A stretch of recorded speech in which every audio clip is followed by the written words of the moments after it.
Quantum computing's most practical use until now might have been as a plot point in sci-fi novels, but Microsoft believes the revolutionary technology is finally headed to a practical level. At Ignite 2017, the company's annual tech conference, the company outlined part of its roadmap toward an ecosystem of hardware and software that will bring quantum computing to a wide range of developers. It's based on the handiwork of math researcher Michael Friedman, who has been part of the software giant's theoretical research team Microsoft Station Q at the University of California, Santa Barbara. Over time, that has developed into the search for a topological qubit, the quantum bit which any production quantum computer would use as its core.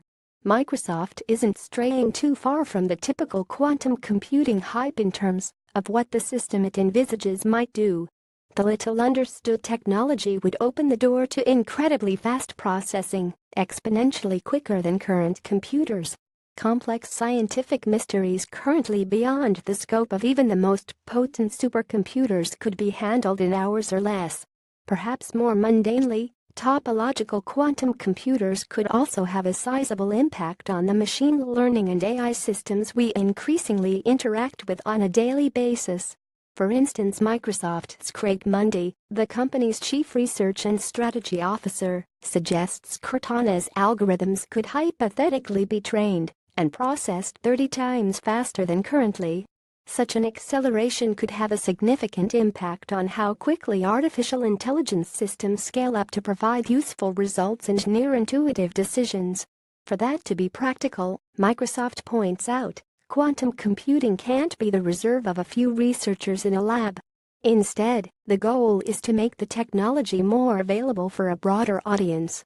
The next step of that is a new programming language that the company has developed, which will run on quantum simulators but eventually be compatible, so the idea goes, with whatever quantum hardware Microsoft one day can produce.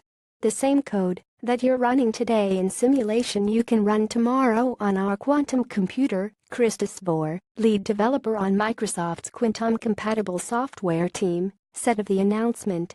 Importantly, the new language is integrated into Visual Studio so as to minimize the headaches involved in transitioning from old to new code.